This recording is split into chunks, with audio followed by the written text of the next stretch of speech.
એકાગ્રતા અને ધ્યાન એ વિષય પર આપણે 59 ચર્ચાઓ કરી અને આપણે જોયું કે એકાગ્રતા અને ધ્યાન એ બંને આપણા દૈનંદિન જીવનમાં તેમજ આધ્યાત્મિક જીવનમાં કેટલા મહત્વપૂર્ણ છે, બંને વચ્ચેનો સંબંધ શું છે, બંને કેવી રીતે એકબીજાના પરિપૂરક છે, તેમજ બંને વચ્ચેનું અંતર શું છે, એકાગ્રતા અને ધ્યાનને પ્રાપ્ત કરવાના વિભિન્ન ઉપાયો અને એકાગ્રતા અને ધ્યાનનો અભ્યાસ જ્યારે કરવા જઈએ છીએ ત્યારે કેટલા પ્રકારની બાધાઓ આવે છે, અંતરાયો આવે છે, એનું નિરાકરણ કેવી રીતે કરી શકીએ, આ બધી વસ્તુઓની આપણે વિસ્તૃત ચર્ચા કરી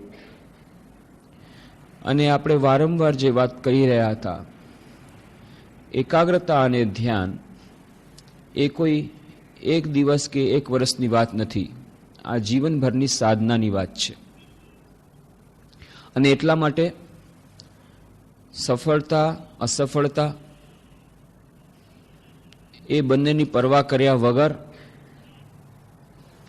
જેમ પતંજલિ કહે છે પોતાના યોગ સૂત્રમાં, નૈરંતર્ય સત્કાર્યો સેવિતા દીર્ઘકાલેન, દીર્ઘકાળ સુધી નિરંતર આનો અભ્યાસ કરવો પડશે, એની કિંમત ચૂકવવા માટે તૈયાર રહેવું પડશે, એ નિરંતર અભ્યાસ માટે દ્રઢતાપૂર્વક લાગી રહેવું પડશે. ક્યારેક ક્યારેક અસફળતા મળે, સફળતા જલ્દીથી ન મળે એ માટે વિચલિત થવાથી નહીં થાય, નિરાશા અને હતાશ થવાથી નહીં થાય. નિરાશા અને હતાશા એ આધ્યાત્મિક જીવનમાં એકાગ્રતા અને ધ્યાનના અભ્યાસ માટે અત્યંત બાધક નીવડે છે. મહાન મહાન આધ્યાત્મિક મહાપુરુષોએ આ વાત કરી છે, never allow depression two enter your mind.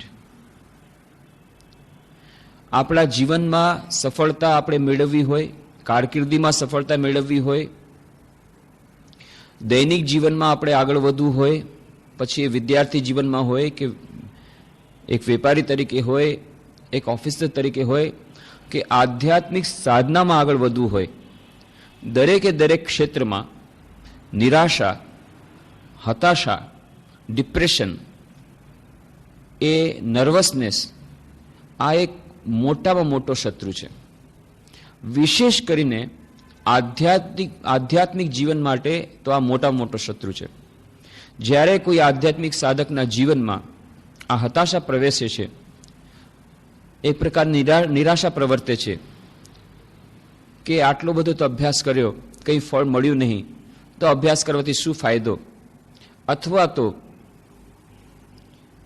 કેટલીક પ્રકારની બાધાઓ જ્યારે આવે છે ત્યારે મન વિચલિત થઈ જાય છે અને અભ્યાસને છોડી દેવાની ઈચ્છા થાય છે, અથવા અભ્યાસ છૂટી જ જાય છે, અથવા તો ક્યારેક ક્યારેક એકાગ્રતા અને ધ્યાનમાં પહેલા બહુ સરસ મન લાગતું હતું, એ સારું મન હતું, એ મન અત્યારે હવે અવળચંડાઈ કરે છે અને કેટલાક વખતથી, કેટલાક સમયથી, કેટલાક દિવસોથી, કેટલાક મહિનાઓથી, તો કેટલાક વર્ષોથી એક પ્રકારની શુષ્કતા આવી ગઈ છે, જેને આપણે સ્પિરિચ્યુઅલ ડ્રાયનેસ અથવા સ્પિરિચ્યુઅલ ડ્રાઉટ એનાથી વધુ આગળ કહી તો એક પ્રકારનું માને, એક પ્રકારની એ શુષ્કતા વ્યાપ્ત થઈ ગઈ છે. એવા અવસરમાં એ સાધનાને છોડી દેવાને બદલે, એકાગ્રતા ધ્યાનના અભ્યાસને છોડી દેવાને બદલે આવશ્યકતા છે વધુ ખંતથી, વધુ ઉત્સાહથી, વધુ પ્રયત્નથી એમાં લાગી જવું. અને એટલા જ માટે વારંવાર શાસ્ત્રોમાં, ઉપનિષદોમાં, ગ્રંથોમાં મહાપુરુષોએ, સંતોએ વારંવાર કહ્યું છે કે આ પથ કેટલો કઠિન છે, આધ્યાત્મિક સાધનાનો, એકાગ્રતા અને ધ્યાનનો પથ કેટલો કઠિન છે એનું વર્ણન કર્યું છે. એ વર્ણન શું કરવા કર્યું છે? વર્ણન એટલા માટે નથી કર્યું કે આપણે ડરીને પાછા ભાગી જઈએ. હરિનો માર્ગ છે શુરાનો, નહીં કાયરનું કામ જોને, એટલા માટે નથી કહેલું કે ભાઈ આ ફક્ત શુરા માટે છે એટલે તમે આવતા નહીં. એટલા માટે કહ્યું છે દરેકે દરેક વ્યક્તિ માટે આધ્યાત્મિક જીવન આવશ્યક છે જ. દરેકે દરેક વ્યક્તિ માટે એકાગ્રતા ધ્યાનનો અભ્યાસ આવશ્યક છે જ. એટલા માટે નથી કહ્યું કે તમે એકાગ્રતા ધ્યાનના અભ્યાસમાંથી વિરત થઈ જાઓ. અહીંયા તો ભાઈ વીરોનું કામ છે, તમે અહીંયાથી આગા ખસી જાઓ નહીં. પ્રથમ પહેલું મસ્તક મૂકી વળતી લેવું નામ જોને. આ એટલા માટે નથી કહ્યું કે આપણે એકાગ્રતા ધ્યાનના અભ્યાસથી પોતાને બાકાત કરી લઈએ. એટલા માટે કહેવામાં આવ્યું છે કે દરેકે આ ક્ષેત્રમાં આવવાનું છે, પણ આવી જાતની બહાદુરી, આવી જાતની ખુમારી લઈને આવવાનું છે. એ ખુમારી લાવવી જ પડશે, એ વીરતા લાવવી જ પડશે. દરેકે વીર બનવું જ પડશે. એક ને એક દિવસે બનવું પડશે. આજની તો આવતીકાલે, આવતીકાલે તો પરમ દિવસે. નાન્ય પંથા વિદ્યતે અયનાય. આ સિવાય બીજો કોઈ માર્ગ નથી. દરેક વ્યક્તિને આવી રીતે બહાદુર બનવું પડશે. હરિનો માર્ગ છે શુરાનો, નહીં કાયરનું કામ જોને. એનો અર્થ એ નથી કે આ શુરાનું કામ છે ભાઈ તમે અહીંથી ભાગી જાઓ, નહીં. તમારે શૂરવીર બનવું પડશે. પણ હું શૂરવીર નથી બની શકતો, બનવું જ પડશે. બીજો કોઈ ઉપાય નથી, બીજો કોઈ ઉપાય નથી. એટલા માટે વારંવાર કહે છે આ પથ અત્યંત કઠિન છે. એટલા માટે નથી કીધું કે તમે આ કઠિન પથથી ભાગી જાઓ, પણ નહીં. આ કઠિન પથમાં ચાલવા માટે તમારે વધુ તૈયારીની આવશ્યકતા છે, વધુ દ્રઢ મનોબળની આવશ્યકતા છે, વધુ સાહસિકતાની આવશ્યકતા છે, વધુ દુઃખો સહન કરવાની શક્તિની આવશ્યકતા છે. એના માટે તમે તૈયાર થઈ જાઓ, લડવા માટે સજ્જ થઈ જાઓ. આ એક ભયંકર લડાઈ છે એમ એલાન કરીને, એમ ડિક્લેર કરીને એટલા માટે નથી કહ્યું કે ભાઈ તમે પાછા ભાગી જજો, મહાન યુદ્ધ ક્ષેત્ર છે, નહીં.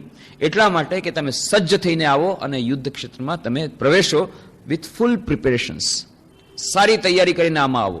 એટલા માટે કહ્યું છે. ઉપનિષદમાં પણ કહ્યું ઉત્તિષ્ઠત જાગ્રત પ્રાપ્ય વરાન નિબોધત.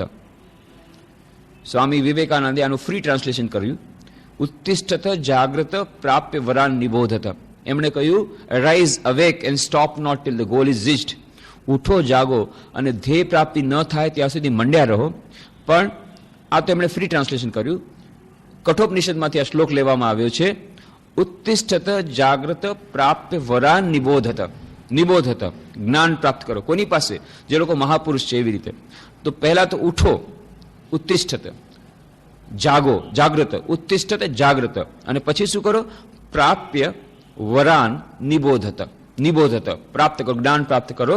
મહાપુરુષોના ચરણે જઈ બેસી અને જ્ઞાન પ્રાપ્ત કરો. અને પછી જ લાઈનમાં આવે છે કઠોપનિષદમાં ઉત્તિષ્ઠત જાગ્રત પ્રાપ્ય વરાન નિબોધત શૂરસ્ય ધારા નિશિતા દુરત્તયા દુર્ગમ પથસ્તત કવયો વદંતી. શૂરસ્ય ધારા, તલવારની ધાર પર ચાલવા જેટલું આ કઠિન છે કાર્ય. શૂરસ્ય ધારા નિશિતા દુરત્તયા દુર્ગમ પથસ્તત કવયો વદંતી. કોણ કહે છે? કવયો વદંતી.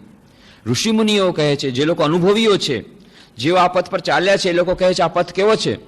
તલવારની અણી પર ચાલવા જેવો અત્યંત દુર્ગમ આ પથ છે. તો શું કરો? ભાઈ આપણું આ કામ નથી. આ એકાગ્રતા ધ્યાન આપણે નહીં પોસાય, રહેવા દો, નહીં. ઉત્તિષ્ઠત. અને એટલા માટે શું કરો? ઉત્તિષ્ઠત, ઉઠાવ, ઊભો થઈ જાઓ. બહુ સૂતા, નો મોર સ્લીપિંગ. તમો ગુણને ફેંકી દો. ઉત્તિષ્ઠત, સૌથી પહેલા ઊભા થઈ જાઓ. અને જાગ્રત, જાગો. ઘોર નિદ્રા, તમોગુણની નિદ્રા, અજ્ઞાનની નિદ્રામાંથી જાગો. પ્રાપ્ય વરાન નિબોધત. આ એકાગ્રતા ધ્યાનના અભ્યાસ કરવા માટે આગળ વધો. સુવાથી કામ નહીં ચાલે. કેમ નહીં ચાલે? આ જો પથ સરળ હોત તો તમે સુતા સુતા પણ પ્રાપ્ત કરી શકત નહીં. આ પથ અત્યંત કઠિન છે. એટલા માટે શું છે? સજ્જ થઈ જાઓ. યુદ્ધ ક્ષેત્રમાં લડવા માટે સજ્જ થઈ જવા માટે થઈને ઉઠો, જાગો. આ આપણને તૈયાર કરવા માટે કીધું છે. આપણે નિરાશ કરવા માટે નહીં, હતાશ કરવા માટે નહીં. એટલા માટે જ્યારે હતાશા આવે, નિરાશા આવે, અસફળતા ન મળે ત્યારે વારંવાર આપણને યાદ દિલાવવું પડશે કે નહીં, માર્ગ ઘણો કઠિન છે. અને એટલા માટે અસફળતા એ તો આમાં આવશ્યક છે, એ તો આવશે જ. સ્વામીજી બહુ સુંદર વાક્ય કહે છે, The road to the good is steepest and toughest in this universe. It is a wonder if you succeed. No wonder so many fall. જે સર્વશ્રેષ્ઠને પ્રાપ્ત કરવાનો, પરમાત્માને પ્રાપ્ત કરવાનો, એકાગ્રતા ધ્યાનને અભ્યાસને પ્રાપ્ત કરવાનો જે માર્ગ છે, અંતિમ સફળતાને પ્રાપ્ત કરવાનો માર્ગ છે, એ કેવો માર્ગ છે? એ માર્ગ steepest and toughest in this universe. એનાથી વધુ આકરો માર્ગ નથી, એનાથી વધુ કઠિન માર્ગ કોઈ નથી. પોતાના મનને કંટ્રોલ કરવા જેવું, પોતાના મનને વશમાં રાખવા જેવું કઠિનમાં કઠિન કાર્ય બીજું સંસારમાં કોઈ નથી. અને that is why it is a wonder if you succeed, no wonder so many fall. એ આશ્ચર્ય છે કે બહુ જ ઓછા લોકો આમાં સફળ થાય છે. એમાં આશ્ચર્ય છે. એમાં કોઈ આશ્ચર્ય નથી કે ઘણા બધામાં ફેલ થાય છે. જ્યારે અત્યંત પરીક્ષા કઠિન હોય ત્યારે ખબર જ છે કે રિઝલ્ટ 5%, 3% જ આવવાનું છે. તો જે 3% રિઝલ્ટ આવ્યું, ઇટ ઇઝ અ વન્ડર કે 3% પાસ થયા. નો wonder 97% have failed. Why? Because the examination is so tough. તો એવી રીતે આ એકાગ્રતા ધ્યાનનો અભ્યાસ, એમાંથી આપણે નિરાશ થવાનું નથી, હતાશ થવાનું નથી. કેમ? કારણ કે આપણને ખબર જ છે, પહેલેથી જ ખબર છે કે આ બહુ કઠિન છે. અર્જુન જેવા મહારથીઓ માટે કે છે કે વાયુરી વસુ દુષ્કરમ. વાયુને કંટ્રોલ કરવું, પોતાની મુઠ્ઠીમાં રાખવું મને સરળ લાગે છે, પણ પોતાના મનને વશ કરવું મને કઠિન લાગે છે, એનાથી વધુ કઠિન લાગે છે. તો અર્જુન જેવાને માટે એવું હતું. અને શ્રી કૃષ્ણ ભગવાન પાછા અનુમોદન કહે છે, અસંશય મહાબાહો મનોદુર્નિગ્રહમ ચલમ. એ વાતમાં કોઈ સંશય નથી કે આ મનને, ચંચળ મનને વશ કરવું બહુ જ કઠિન છે. મહામાન મહારથીઓ કહે છે, મહાપુરુષો કહે છે. તો પહેલી વાત તો આપણને એનાથી દિલાસો મળશે કે નહીં ભાઈ, આપણે એકલા એવા નથી કે આપણું મન આપણા વશમાં નથી. આપણા જેવા ઘણા બધા એવા છે, મોટા ભાગના લોકો એવા છે જેનું મન પોતાના વશમાં નથી. નંબર 1 તો શું છે? એના માટે થઈને આનંદ કરવો, ચાલો જેમ જેમ રહીએ નહીં. પણ આપણે જો પોતાના જીવનમાં સફળતા મેળવવી હોય તો પહેલા તો આ વાત જે મનમાં નિરાશ કરે છે હંમેશા, અરે મારું મન તો વશમાં નથી, મારું મન તો આવું ખરાબ છે, મારું મન તો આવું ચંચળ છે, મારાથી તો આ બધું નહીં થાય.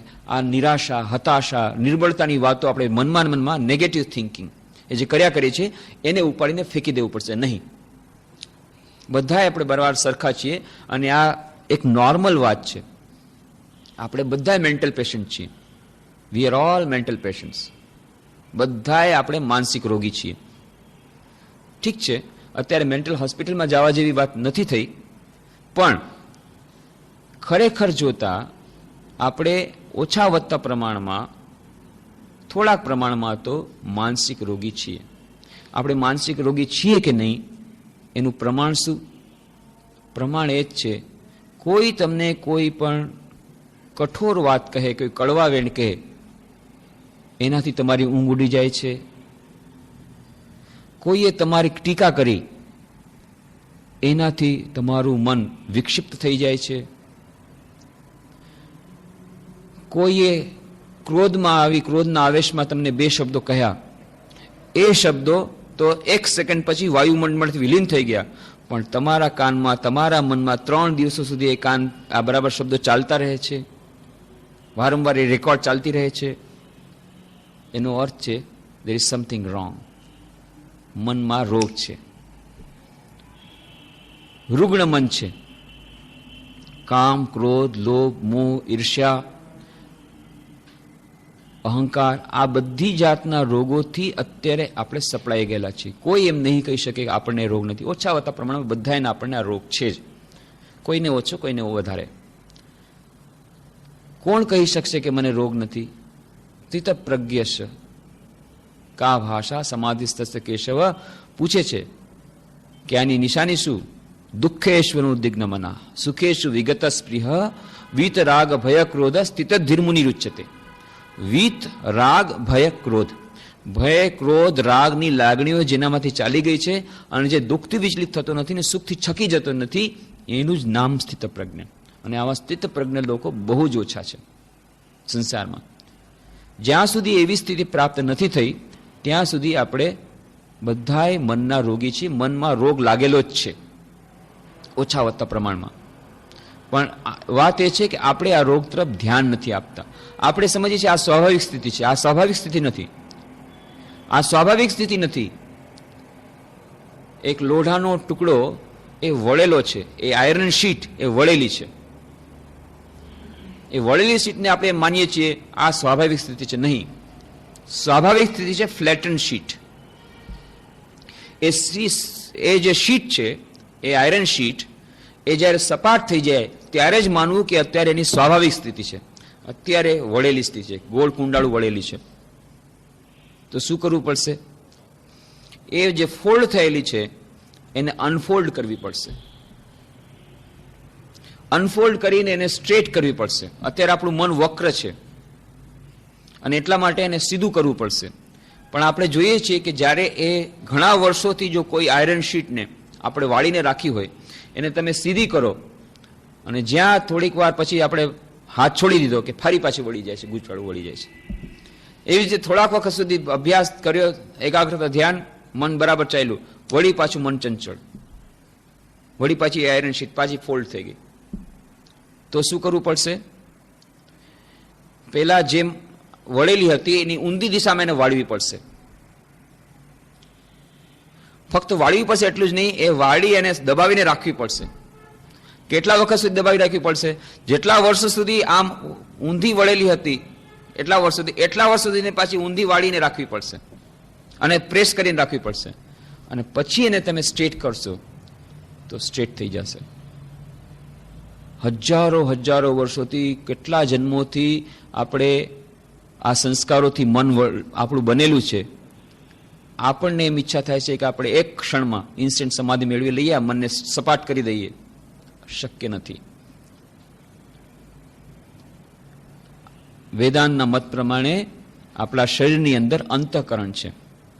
અંતઃકરણમાં 4 ભાગ: મન, બુદ્ધિ, ચિત્ત, અહંકાર. અને આ મનના પણ 2 ભાગ: કોન્શિયસ માઇન્ડ, અનકોન્શિયસ માઇન્ડ. જે મનને આપણે જાણીએ છીએ સાધારણ અવસ્થામાં એ છે ચેતન મન, અને એની અંદર છે અચેતન મન, અનકોન્શિયસ માઇન્ડ. આ અચેતન મનની અંદર હજારો જન્મોના, પૂર્વજન્મોના બધા સંસ્કારો બીજ રૂપે પડેલા છે. અને એટલા જ માટે એકાગ્રતાના ધ્યાનના અભ્યાસથી આપણે શું કરવાનું છે? ફક્ત ચેતન મનને નહીં પણ અચેતન મનને પણ વાળવાનો પ્રયાસ કરવાનો છે. અને એટલા માટે it is a long drawn process. અને એટલા જ માટે કહ્યું there is no shortcut in spiritual life. કારણ કે આપણે કોની સાથે લડી રહ્યા છીએ? આપણે ચેતન મન સાથે નથી લડી રહ્યા, અચેતન મન સાથે પણ લડી રહ્યા છીએ. કોની સાથે લડી રહ્યા છીએ? ભગવાન બુદ્ધ કહે છે કે એક માણસ 1000 માણસો સાથે એકલે હાથે લડી શકે એ સરળ છે, પણ પોતાના મન સાથે લડવું એનાથી વધુ કઠિન છે. It is easier to fight single-handed with 1000 men in battle, but more difficult to fight with one's own mind. કેમ?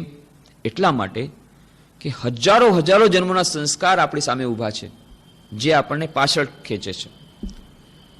એટલે એક દિવસનું આ કામ નથી, કાયરનું આ કામ નથી. બહાદુર બનવું પડશે. નિરાશા આવશે, અસફળતા આવશે, વારંવાર પડી જઈશું, વારંવાર ફોલ થશે. પણ કારણ કે આ ઘણું કઠિન કામ છે એટલા માટે હજી વધુ આપણને બહાદુર બનવું પડશે. આ કઠિનતાનું જે વર્ણન એટલા માટે નથી કર્યું કે આપણે યુદ્ધ ક્ષેત્રથી ભાગી જઈએ, એનું વર્ણન એટલા માટે કર્યું છે કે આપણે કટિબદ્ધ થઈને વધારે બહાદુરીપૂર્વક એનો સામનો કરીએ. કે જ્યારે કઠિન કામ છે ત્યારે વધારે એના માટે તમારે શક્તિ જોશે. તો એટલા માટે એ અચેતન મન સાથે લડવાની વાત છે. ખૂબ જ જોરપૂર્વક, બહાદુરીપૂર્વક ફાઇટ કરવું પડશે. મહાન ધૈર્ય રાખવું પડશે. સેટબેક્સ આવશે, કેટલાય સેટબેક આવશે, વળી પાછા પડી જશું, પણ પાછું ઉઠવું પડશે. પાછા જશું, પાછા પડી જશું, પાછું ઉઠવું પડશે. આવી રીતે આગળ ને આગળ ધપવું પડશે. અત્યંત ધૈર્યની આવશ્યકતા છે. અને એટલે જ આપણે પાછલા વખતે વાત કરી હતી, તાલ ભંગ ન હો પાય. આ વાર્તા યાદ રાખવી પડશે.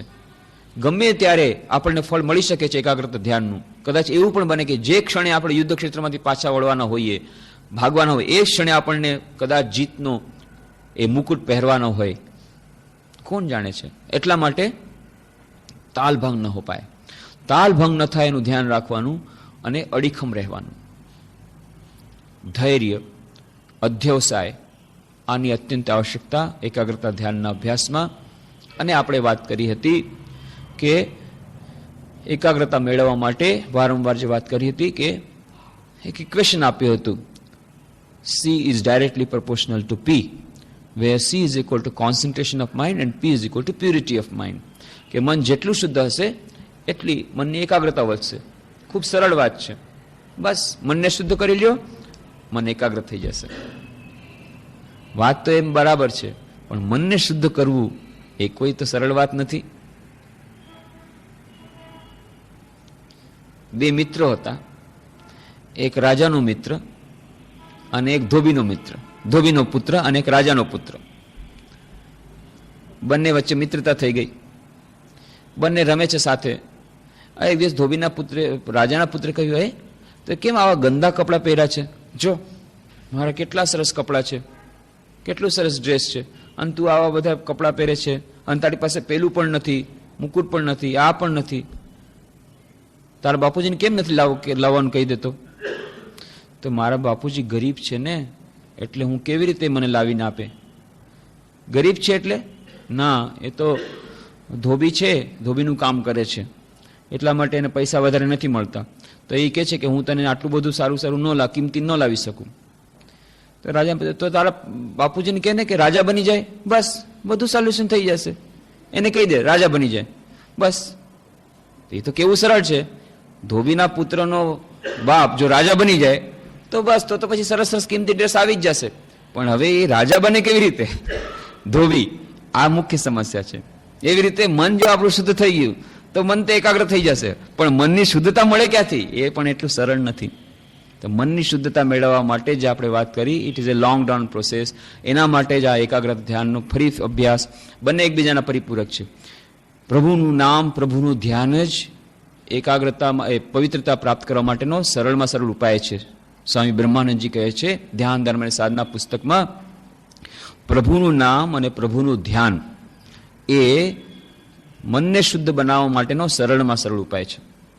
મન શુદ્ધ બનશે તો એકાગ્રતા મળશે, અને એકાગ્રતાપૂર્વક પ્રભુનું ધ્યાન અને પ્રભુનું નામ લેશું તો મન શુદ્ધ બનશે. આ એકબીજાના પરિપૂરક છે. તો મનની શુદ્ધતા, અને એટલા માટે આપણે કહ્યું હતું મનની શુદ્ધતા માટે આપણે બે પ્રકારના માર્ગો અખત્યાર કરવા પડે. એક પોઝિટિવ મેથડ્સ, બીજું નેગેટિવ મેથડ્સ. પોઝિટિવ મેથડ્સ એટલે કે જે મનને શુદ્ધ કરવા માટેના થોડાક માર્ગો લેવા પડે, જેનાથી મન શુદ્ધ થતું હોય એવી વસ્તુઓ કરવી પડે. અને જે વસ્તુઓથી મન અશુદ્ધ થતું હોય, મન ચંચળ બનતું હોય એવી વસ્તુઓથી આપણા મનને દૂર રાખવું પડે. તો આપણને ખબર છે કે કેટલાક એવા ડિસ્ટ્રેક્શન્સ આવે છે. સ્વામી વિવેકાનંદના જમાનામાં કે ભગવાન બુદ્ધના જમાનામાં, અર્જુનના જમાનામાં પણ ત્યારે એ લોકો કહે છે કે મનને વોશ કરવું એટલું કઠિન છે. ત્યારે એ લોકો પાસે એટલા ડાયગ્રેશન પણ નહોતા, એટલા ટેમ્પટેશન્સ નહોતા, એટલા આકર્ષણ નહોતા.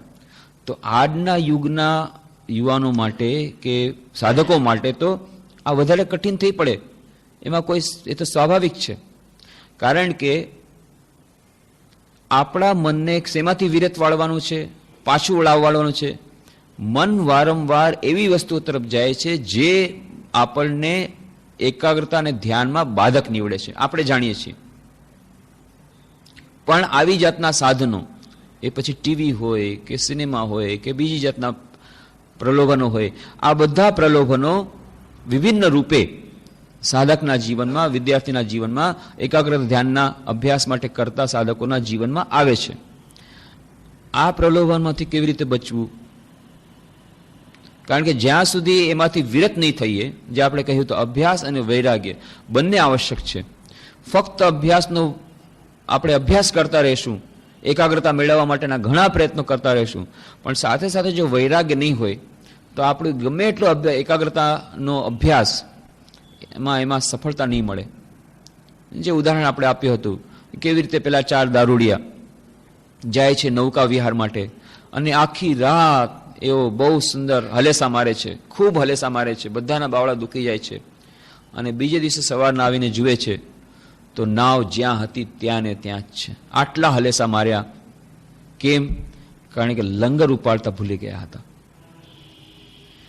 જો લંગર નહીં ઉપાડેલું હોય, લંગર ઉઠાવેલું નહીં હોય તો ગમે એટલા હલેસા મારશું, નાવ, આપણે એકાગ્રતા રૂપી નાવ એક કશું પણ આગળ નહીં વધે. એવી રીતે જ્યાં સુધી આપણું મન આ બધા આકર્ષણો, આ બધા ટેમ્પટેશન્સ, આ બધા જે અનિચ્છીય વસ્તુમાંથી વિરત નથી થઈ જતા. વૈરાગ્યનો અર્થ એ નથી કે ડ્રેસ બદલી લેવો અથવા તો એ વેશનું પરિવર્તન કરવું. વૈરાગ્યનો અર્થ છે કે સંસારનો ત્યાગ કરી દેવો. વૈરાગ્યનો અર્થ છે વિતરાગ. જે વસ્તુઓમાં આપણું મન જાય છે અને બાધક નીવડે છે એ વસ્તુમાંથી મનને પાછું વાળી લેવું, એનું નામ વિતરાગ, વિરાગ. એમાંથી વિતરાગ થઈ જવું. એ વિતરાગ નહીં થવાય જો એ અનાસક્તિ નહીં આવે, એ આસક્તિ જો દૂર નહીં થાય, અનિચ્છીય વસ્તુમાં જો આપણું મન જાય છે એમાંથી જો વિરતિ નહીં આવે, તો આપણી એકાગ્રતા રૂપી નાવ એક તસુ પણ આગળ નહીં વધી શકે. પણ હવે આને કરવું કેવી રીતે? કારણ કે ઘણી વાર આપણે કહીએ તો છીએ કે મારે મારા મનને વશમાં રાખવું છે, પણ ખરેખર આપણે એમ ચાહતા નથી. કહીએ તો છીએ કે મારે મનને ગુલામ રાખવો છે, હું મનનો ગુલામ થવા માંગતો નથી, પણ મોટે ભાગે આપણને મનના ગુલામ થવામાં મજા આવે છે. આ મજા જે આવે છે, જે આનંદ આવે છે, એને કારણે આપણે આ ગુલામીમાં જ જ્યાં સુધી આનંદ છે, જ્યાં સુધી આપણને આ ગુલામીનો આનંદ ખબર નથી પડતો કે આ કેટલો બધો આપણા માટે ઘાતક છે, ત્યાં સુધી આપણે ગુલામ બન્યા રહીશું. ત્યાં સુધી કમસે ગુલામ તો બન્યા રહીશું, ગુલામમાંથી છૂટવાનો પણ પ્રયત્ન પણ ચાલુ નહીં થાય, અને ત્યાં સુધી એકાગ્રતા રૂપી નાવ આગળ વધી નહીં શકે. તેના માટે ઉપાય શું છે? ઉપાય છે જે વસ્તુઓમાં મન જાય છે પણ આપણને ખબર છે એકાગ્રતામાં બાધક નીવડે છે, એમાંથી વિરત કરવું હોય તો શું કરવું જોઈએ? ઉપાય છે આપણી વિવેક બુદ્ધિનો આશ્રય લેવો પડે. એક વ્યક્તિને અળદિયા ખૂબ ભાવે છે અને એના સામે અળદિયા મૂકો તો પછી એ રહી ન શકે, તરત જ ખાવા માંડી જાય છે. એને ગમે એટલું કહો ને કે ભાઈ અળદિયા ખાવાથી તારું વજન ઓલરેડી હવે 100 કિલો થઈ ગયું છે, હજી તું અળદિયા ખાઈશ તો પછી તારે દરવાજો તોડવો પડશે, ગિનીઝ વર્લ્ડ રેકોર્ડ બુકમાં પણ નામ આવશે, એટલે હવે તું બસ કર, બ્લડ પ્રેશર થશે, ડાયાબિટીસ થશે. એ બધી વાત સાચી, જેટલું તમે લેક્ચર કહો છો, પણ સામે અળદિયા હોય તું ન રહી શકું. સામે અળદિયા રાખો, તરત જ એને આરોગવા જ પડે. પણ એ જ વ્યક્તિને કાનમાં કોઈકે કહી દીધું, આ જો અળદિયા રાખ્યા છે ને, હું જોઈને આવ્યો, પેલી વ્યક્તિ જેની સાથે તારે કોર્ટમાં તકરાર ચાલી રહી છે, એણે આમાં ઝેર ભેળવું છે, ખાતો નહીં. તરત જ મન વિરત થઈ ગયું. ના બાપા, નથી ખાવું. કેમ? ખાઈશ તો મરી જઈશ. ડોક્ટરે કેટલી વાર સમજાવ્યું, અળદિયા તારા માટે બાધક રૂપ છે, તું ખાઈશ તો મરી જઈશ. ભલે ને. ત્યારે શું કે છે? અરે મરું તો એક દિવસ છે ને. ત્યારે એકદમ હાઈ ફિલોસોફી, દર્શન. અરે મરું છે તો મજા કરતા કરતા કેમ ન મરું? અળદિયા ખાઈ ખાઈને મરો ને, શું કર આમ આવી રીતે મરું? મજાથી મરશું. અરે ડાયાબિટીસથી મરશું તો મરશું, અત્યારે ખાવાનો આનંદ શું કરવા છોડું? ત્યારે મોટું દાર્શનિક તત્વ છોડતો હતો. કેમ? કારણ કે ત્યાં સુધી મનમાં એ ઇમ્પ્રેશન નથી, મનને હજી સુધી એ કન્વિક્શન નથી થયું કે આનાથી હું મરી જઈશ. પણ જ્યારે આણે કાનમાં કીધું કે ફલાણી વ્યક્તિ એમાં ઝેર ભેળવું છે, ના મારે નથી ખાવું, એક ખાઈ લ્યું, એક, હા નહીં હમણાં નહીં, હમણાં નહીં.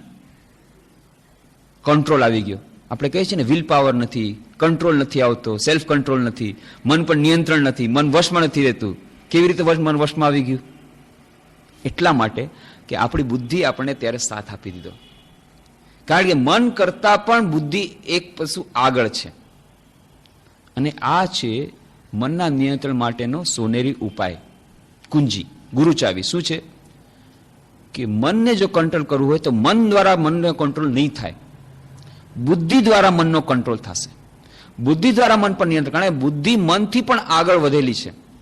જ્યારે આપણી વિવેક બુદ્ધિ સતેજ થઈ જશે અને વિવેક બુદ્ધિ જ્યારે દ્રઢ નિશ્ચય કરશે કે મારે આ મનને પોતાની મેળે ચલાવવું છે, તો જ આ મનને આપણે વશ કરી શકીશું. જ્યાં સુધી આપણે પોતાના મન સાથે તાદાત્મ્યની સ્થિતિમાં રાખીએ છીએ, મન પર નિયંત્રણ કરવાની ઈચ્છા પણ નહીં કરી શકીએ.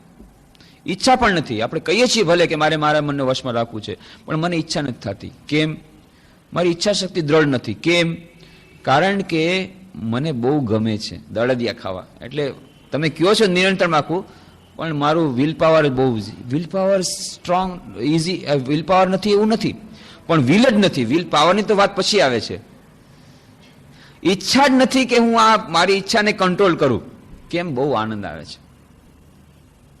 પણ જ્યારે ખબર પડે છે કે આ આનંદ તરતો તરત 2 મિનિટની અંદર ભયંકર મૃત્યુમાં પરિણમશે, તરત જ આપણી બુદ્ધિ ત્યારે આપણી વહારે આવે છે. નહીં આપણને ભણવામાં મન લાગે, તેમ છતાં જ્યાં ટીવી ખોલ્યું પછી એમાંથી આપણે પોતાને અલગ કરી શકતા નથી. એટલી મજા આવે છે. સાધક જાણે છે કે આ એકાગ્રતા ધ્યાન, સાધક આ એકાગ્રતા ધ્યાનના અભ્યાસમાં આ વસ્તુઓ કરવાથી, આ વસ્તુઓને, આ વ્યક્તિઓને મળવાથી, કે આ પુસ્તકો વાંચવાથી, કે આ વસ્તુ જોવાથી મન પર પ્રભાવ પડશે અને એનાથી મારે ધ્યાન બરાબર નહીં ચાલે. પણ તેમ છતાં હું પોતાને રોકી શકતો નથી. કેમ? આનંદ આવે છે એમાં. અને એટલે જ કઠોપનિષદ બાબુ સુંદર વાત કરી, શ્રેયશ્ચ પ્રેયશ્ચ ઉભયમેત તૌ સંપરિત્ય વિવિનક્ત ધીરઃ. શ્રેય અને પ્રેય આ 2 વસ્તુ છે. યમરાજ નચિકેતા પર પ્રસન્ન એટલા માટે થાય છે. યમરાજ કહે છે, નચિકેતા હું તારા પર એટલા માટે પ્રસન્ન થયો છું કે દરેકે દરેક વ્યક્તિ પાસે સંસારમાં શ્રેય અને પ્રેય બંને આવે છે. મોટા ભાગના લોકો પ્રેયને વરે છે, પણ જે લોકો વિવિનક્ત, જે લોકો વિવેકી પુરુષ હોય છે, એ લોકો શું કરે? જે લોકોની વિવેક બુદ્ધિ હોય છે, એ લોકો શ્રેયને ગ્રહણ કરે છે ને પ્રેયને ત્યાગી દે છે. શ્રેય એટલે શું અને પ્રેય શું? શ્રેય એટલે જે શ્રેયસ્કર છે, જે આપણા માટે કલ્યાણકારક છે. અને પ્રેય જે આપણને પ્રિય છે, આપણને ખૂબ મજા આવે છે જેમાં, પણ જે લાંબે ગાળે આપણા માટે કલ્યાણકારક નથી. ખાવામાં તો બહુ સરસ છે, પણ પોઈઝન છે, આપણને મૃત્યુ તરફ લઈ જશે. પણ બીજી વસ્તુ અત્યારે કડવી લાગે છે, દવા કડવી લાગે છે, નથી ગમતી ખાવી, પણ કલ્યાણકારક છે. તો જે વિવિનક્ત, જે વિવેકી પુરુષ હોય છે, એ શ્રેયને ગ્રહણ કરે છે અને પ્રેયને ત્યાગી દે છે.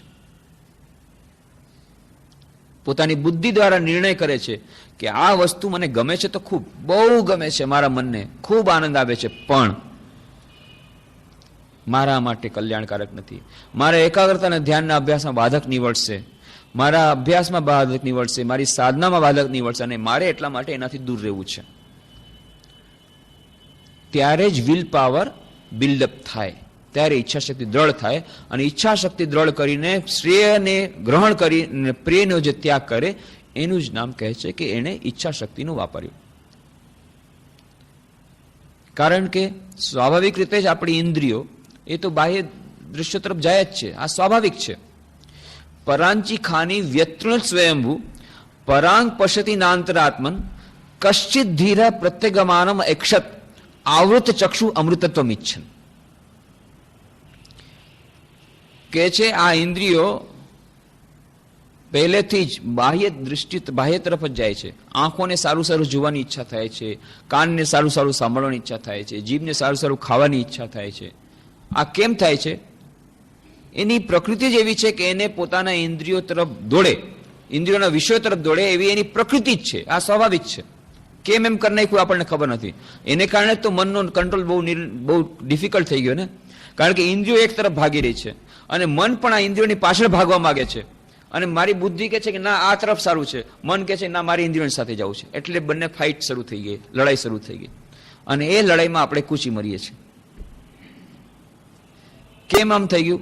કારણ કે પરાંચિખાની વ્યતૃણ સ્વયંભૂ, સ્વયંભૂએ શરૂઆતમાં જે સ્વયંભૂ હતા એમણે શું કર્યું? પરાંચિખાની, આ જે ઇન્દ્રિયો છે એને બહિર્મુખી કરી દીધી છે, અંતર્મુખી કરી નથી. એટલે ઇન્દ્રિયો પોતાના વિષયો તરફ દોડે છે અને મન કે છે હું વિષયની તરફ જાઉં, હું એની સાથે જાઉં, કારણ મને એમાં આનંદ આવે છે.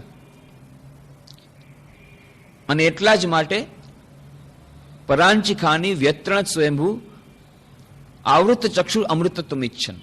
કેટલાક ધીર પુરુષોએ શું કર્યું? પોતાની આંખો મીચી અને ઇન્દ્રિયોને પાછી બોલાવી પોતાના મનને સમાહિત કર્યું. શેના માટે? આત્માના સાક્ષાત્કાર માટે. અને એવી રીતે એમણે આત્માનો સાક્ષાત્કાર પ્રાપ્ત કર્યો. તો બહિર્મુખી ઇન્દ્રિયો છે જ, બધાની છે.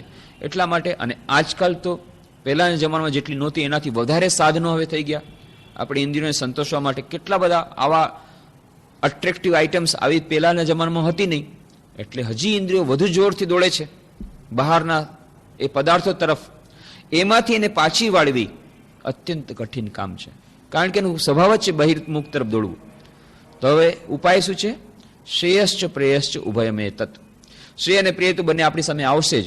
કલ્યાણકારક અને જે આપણને ખૂબ પ્રિય લાગે છે, આપણી વિવેક બુદ્ધિ દ્વારા જે આપણા માટે કલ્યાણકારક છે એને ગ્રહણ કરવું, અને જે આપણા માટે કલ્યાણકારક નથી, ભલે ને પ્રિય લાગતું હોય, એનો ત્યાગ કરવા માટેનો પ્રયત્ન કરવો.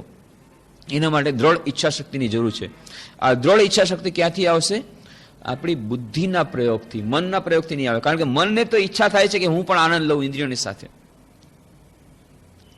બુદ્ધિ દ્વારા મનને આપણે વશમાં કરી શકશું, મન દ્વારા મનને વશમાં નહીં કરી શકીએ. એટલે બહુ સુંદર રૂપક આપ્યું કઠોપનિષદમાં. યમ નચિકેતાને જ્યારે આત્મતત્વ સમજાવતા કહે છે, બહુ સુંદર વાત કહે છે. આત્માનમ રથિનમ વિદ્ધિ શરીરમ રથમેવતુ બુદ્ધિમ તુ સારથિમ વિદ્ધિ મનઃ પ્રગ્રહમેવ ચ ઇન્દ્રિયાણી હયાનાહુર વિષયાસ્તેષુ ગોચરાન આત્મન્દ્રિય મનોયુક્તમ ભોક્તે ત્યાહુર મનીષિણા. મનીષિણા શું કહે છે? મનીષીઓ શું કહે છે?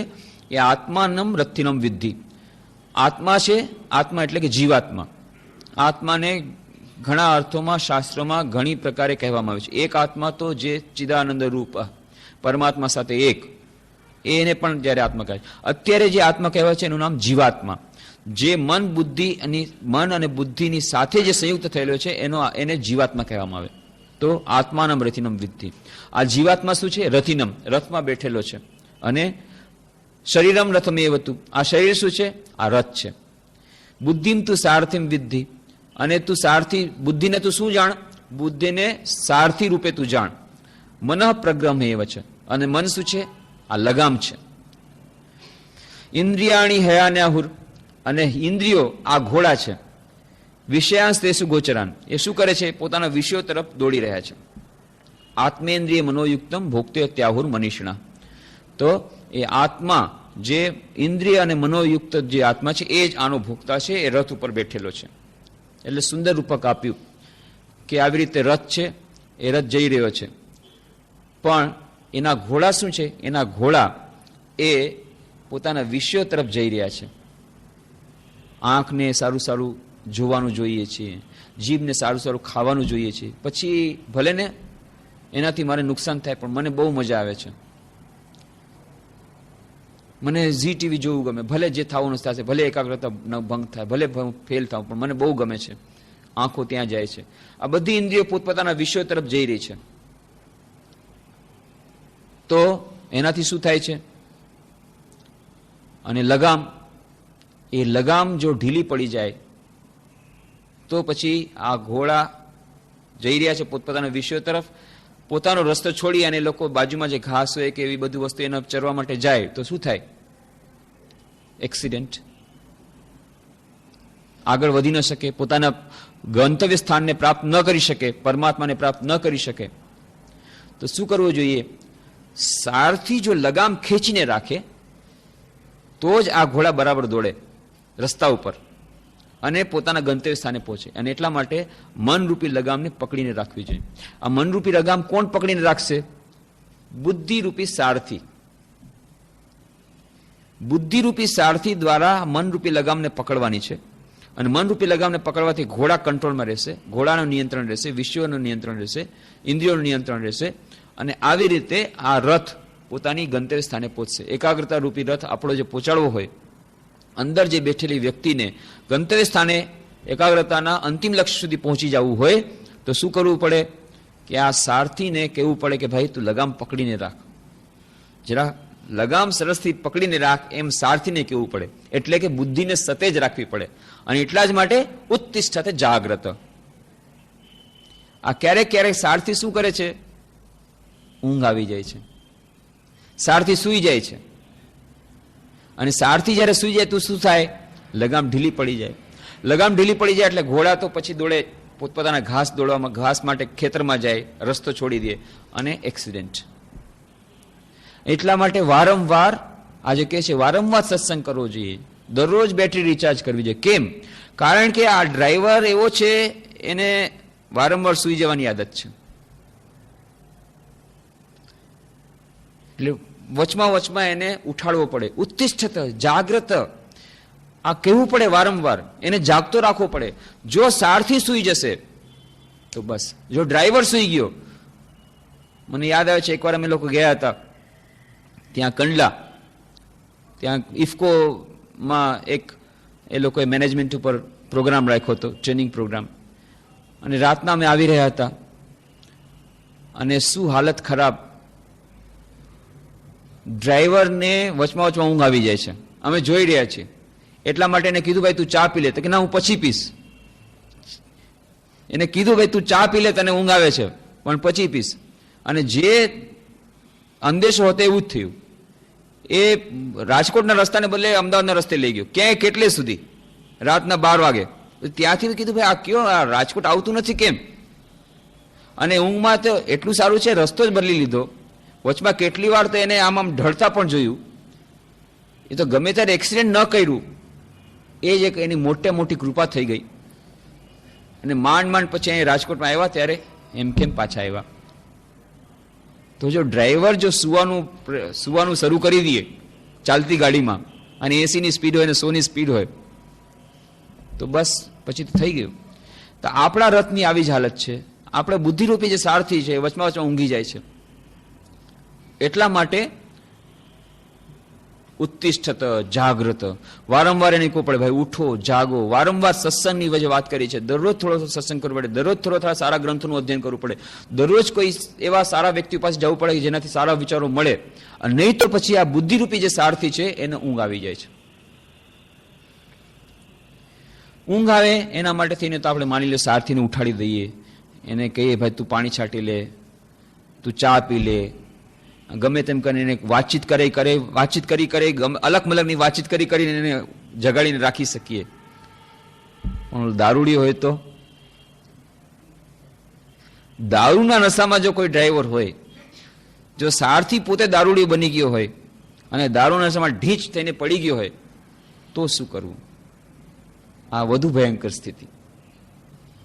અને આપણા મોટાભાગની સ્થિતિ આવી જ છે. મોટાભાગના આપણા સારથી એ પોતે પણ, મન તો ઇન્દ્રિયોની પાછળ ગયું જ છે, પણ આપણી બુદ્ધિ પણ ભ્રષ્ટ થઈ ગઈ છે. આપણી બુદ્ધિ પણ એમ માને છે આ બહુ સારું થઈ ગયું છે, very good, society is getting progressive, બહુ સરસ, આપણે પ્રોગ્રેસ કરી રહ્યા છીએ. અત્યાર સુધી આપણે ઓર્થોડોક્સ હતા, ભારતના લોકો બહુ ઓર્થોડોક્સ હતા.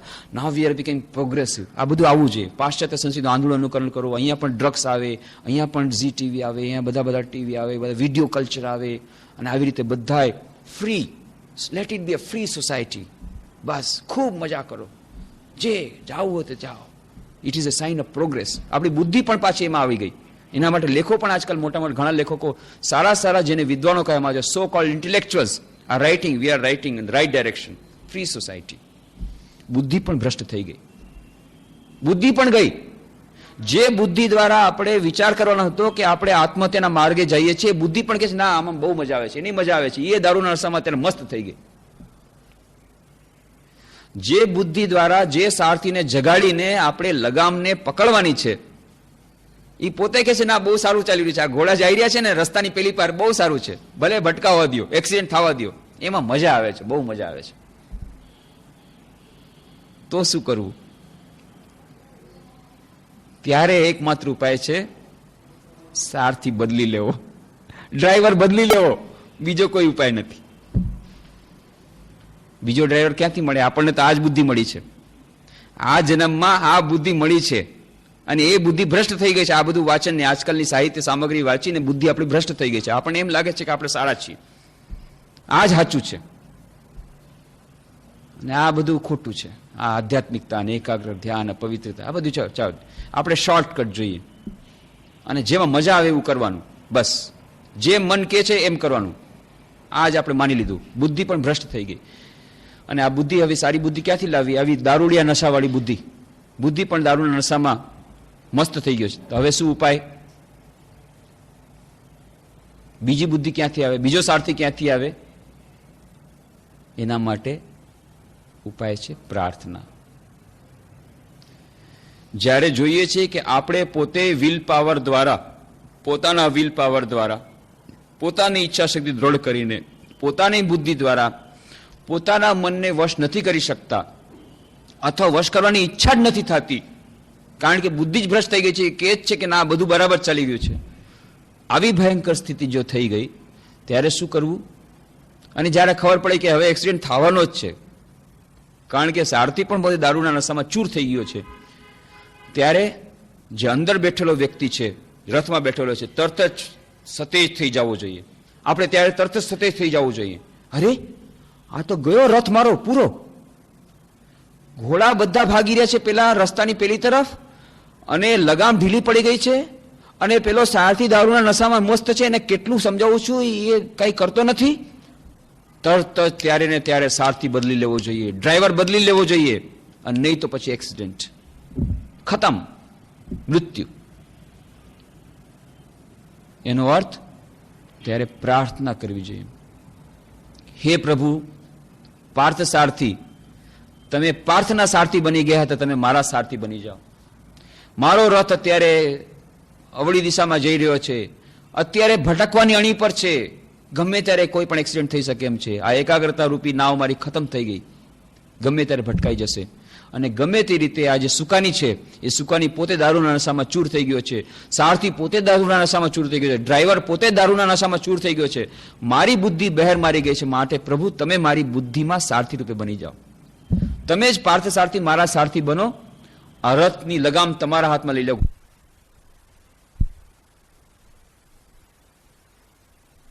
સારથી બની જાઓ, અને અમને સાચે રસ્તે મારે લઈ જાઓ, એકાગ્રતા ધ્યાનના અભ્યાસમાં મને આગળ લઈ જાઓ. આ બીજો રસ્તો છે. જે લોકો પાસે ટ્રેમેન્ડસ વિલ પાવર છે, જેની બુદ્ધિ સતેજ છે, જેઓ વિવેકી છે, એમના માટે ઉપાય છે સારથીને સતેજ કરવાનો, લગામને કડક કરવાની, અને ઇન્દ્રિયોને વશમાં રાખી અને રથને પોતાના ગંતવ્ય સ્થાન સુધી પહોંચાડવાનું, એકાગ્રતા ધ્યાનના લક્ષ્ય સુધી. પણ જેની પાસે આવી દ્રઢ ઈચ્છા શક્તિ નથી, આવો વિલ પાવર નથી, એના માટે બીજો પણ રસ્તો છે. ગભરાવાની આવશ્યકતા નથી, પ્રાર્થના. હે પ્રભુ, તમે જ અમારા પાર્થ સારથી બની જાઓ. પાર્થના સારથી બની ગયા હતા, અમારા પણ તમે સારથી બની જાઓ, અને અમારી આ એકાગ્રતા રૂપી, આ જીવનરૂપી નૌકાને, આ જીવનરૂપી રથને, આ રથને તમે આગળ લઈ જાઓ. આવી જાતની વ્યાકુળ પ્રાર્થના દ્વારા શું થશે? આપણી બુદ્ધિમાં દીપકનો પ્રકાશ આવશે. ભગવાન પોતે કહે છે, જ્યારે હું કૃપા કરું છું ત્યારે શું કરું છું? જે બુદ્ધિ છે એ બુદ્ધિને પ્રકાશિત કરી દઉં છું. પ્રકાશ આવશે, એ બુદ્ધિ આપણી જે અત્યારે ભ્રષ્ટ થઈ ગઈ છે, એમાં વિવેક બુદ્ધિ આવશે, પ્રકટ થશે, એ જ્યોતિ આવશે, એ જ્ઞાન આવશે, અને આ જે જ્ઞાનની દ્વારા જે પ્રકાશ આવશે, એના દ્વારા આપણે સતેજ થઈ જશું. અને ત્યારે પછી એ બુદ્ધિ દ્વારા આપણે પાર્થ સારથી જ્યારે આપણે બુદ્ધિના માલિક બની બેસશે, ત્યારે એ શુદ્ધ બુદ્ધિ દ્વારા આપણે મનને વશમાં કરી શકીશું. આ બે ઉપાયો, જ્ઞાન માર્ગ, ભક્તિ માર્ગ. શ્રી રામકૃષ્ણ કથામૃતમાં વાર્તાલાપ થઈ રહ્યો છે, અને સરકાર, ડોક્ટર મહેનલાલ સરકાર કહે છે, ઓહ આ તો કેટલો કઠિન માર્ગ છે, ઈશ્વર પ્રાપ્તિનો માર્ગ કેટલો કઠિન છે, આ એકાગ્રતા ધ્યાનનો માર્ગ કેટલો કઠિન છે, મનને સમાહિત કરવું પડે, ઘોડાને ડાબલા લગાડવા પડે કે જેથી આડાવડા ન જાય, એને વશમાં કરવું પડે, લગામ કડક રાખવી પડે, કેટલું બધું કરવું પડે, ત્યારે માંડ એ જાય મન ભગવાન તરફ, અને આ તરફ નહીં તો આડું જાય અને નષ્ટ થઈ જાય. એટલા માટે આ બધું કરવું પડે, કેટલું બધું કઠિન કામ છે, અને આ બધું કઠિન કામ કરવું પડે.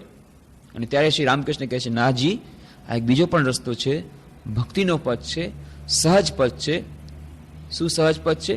શ્રી રામ ભગવાનને તમે ચરણે સમર્પિત કરી દો, ભગવાનને કહો કે એ સારથી બની જાય, ભગવાનને શરણાગત થઈ જાઓ, ભગવાનને તમે પ્રાર્થના કરો તો ભગવાન જ તમારા મનને વશ કરી દેશે. અને બીજું એક વાત કહેતા શ્રી રામકૃષ્ણ દેવ, મોડ ફીરીએ દાવ. બહુ સુંદર વાત, સંક્ષેપમાં મોડ ફીરીએ દાવ. ઇન્દ્રિયો તો પોતાના ગંતવ્ય, પોતાના વિષયો તરફ જશે જ, એને સારું સારું જ ખાવાનું ભાવે છે, એને સારું સારું જોવા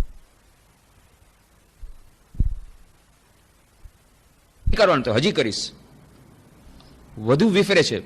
તો શ્રી રામકૃષ્ણ કહે છે, શું કહે છે? મોડ ફીરીએ દાવ. ઠીક છે, બંધ નહીં થાય, એને જરાક દિશા બદલાવી દો. એટલે શું? ઠીક છે, એને સારું સારું સાંભળવાનું ગમે છે ને, સંગીત સાંભળવું ગમે છે, સારા સારા ભજન સંભળાવો. ઠીક છે, તું ભગવાનના ભજન સાંભળ. સારું સારું ખાવાનું ગમે છે, ઠીક છે, ભગવાનને ભોગ ધરાવો, ભગવાનનો પ્રસાદ માનીને ખા. આરોગ ભગવાનનો પ્રસાદ માનીને કરીશ તો એ પવિત્ર બનશે અને મન ધીરે ધીરે વશમાં આવશે. ખા, તને અળદિયા જ ખાવા છે ને, ખા, પણ ભગવાનને ભોગ ધરાવીને પછી ખાજે, તો એ સેન્ક્ટિફાઈ થઈ જશે. અને ધીરે ધીરે અળદિયા અને ભગવાન બંને મિક્સ થઈ ગયા. ધીરે ધીરે અળદિયા ઓછા થતા જશે, ભગવાનનું પ્રેમ વધતો જશે. પછી ભગવાનનો પ્રેમનો નશો લાગી જશે તો અળદિયા પોતાને મળે છૂટી જશે. નાનકડા બાળકને, કોઈ પણ બાળકને તમે કહો નાનકડી ટોફી આપી દેતો, નહીં આપું. અચ્છા, કેડબરીઝ ચોકલેટ આપું છું, મને ટોફી આપી દે, તરત જ ફેંકી દેશે, લે મને કેડબરીઝ ચોકલેટ આપ. કેડબરીઝ ચોકલેટ મળવાથી નાનકડી ટોફી જેમ બાળક ફેંકી દે છે, એમ આપણને જ્યારે મોટો આનંદ મળશે ત્યારે નાનકડો આનંદ પોતાની મેળે આપણે ત્યાગી દેશું. શ્રી રામકૃષ્ણ કહે છે 3 પ્રકારના આનંદ, વિષયાનંદ, ભજનાનંદ અને બ્રહ્માનંદ. તો ભજનાનંદ જ્યારે મળશે, જ્યારે ધ્યાનનો આનંદ મળવાનો પ્રારંભ થઈ જશે, ભજનનો આનંદ મળવાનો પ્રારંભ થઈ જશે, તો આ આનંદ પોતાની મેળે છૂટી જશે. ત્યારે તમને કેવું નહીં પડે પોતાના મનને, અરે મારે આ બિલકુલ કંટ્રોલ કરવાનું છે, પોતાની મેળે છૂટી જશે. કોઈ કહેશે કે ભાઈ ચાલો ને ટીવી જોવા, સિનેમા જોવા, અરે ભાઈ મને અહીંયા બહુ આનંદ આવે છે, કેડબરીઝ ચોકલેટ મળી ગઈ છે, મારે નાનકડી ટોફીની જરૂર નથી, હવે નહીં થાય. પણ શરૂઆતમાં થોડોક સમય સુધી આપણે કઠિન સંઘર્ષ કરવો પડશે. જ્યારે એકવાર ભજનાનંદ મળી ગયો, ધ્યાનનો આનંદ મળી ગયો, પછી તો આ બધી વસ્તુની કોઈ જરૂર નથી. શરૂઆતનો પીરિયડ, શરૂઆતનો થોડો સમય વધુ કઠિન છે, જ્યારે આ સંઘર્ષ કરવો પડે છે. અને ત્યારના સમયમાં આપણે 2 માર્ગો કહ્યા. એક માર્ગ સ્ટ્રોંગ વિલ પાવર દ્વારા, પોતાની દળ ઈચ્છાશક્તિ દ્વારા, વિવેક બુદ્ધિ દ્વારા, પોતાની બુદ્ધિ દ્વારા મનને કંટ્રોલ અને ઇન્દ્રિયોને નિયંત્રણમાં રાખી પોતાના મનને વશમાં રાખવું. અને બીજો માર્ગ છે ભક્તિનો, શરણાગતિનો. હે પ્રભુ, તમે જ પાર્થસારથી બની જાઓ, તમે પ્રાર્થના સારથી હતા, હે પાર્થસારથી તમે મારા પણ સારથી બની જાઓ, મારી બુદ્ધિ પર તમે બેસી જાઓ અને આ મનને તમે જ વશ કરવા માટે મને સહાયતા કરો. આવી રીતે પ્રાર્થના દ્વારા પણ આપણે આ એકાગ્રતા ધ્યાનમાં, અભ્યાસમાં આગળ વધી શકીએ. એની વિસ્તારની ચર્ચા આપણે આવતા શનિવારે કરવાનો પ્રયત્ન કરીશું. ઓમ શાંતિ શાંતિ શાંતિ. હરિ ઓમ તત્સત. શ્રી રામકૃષ્ણાર્પણમસ્તુ.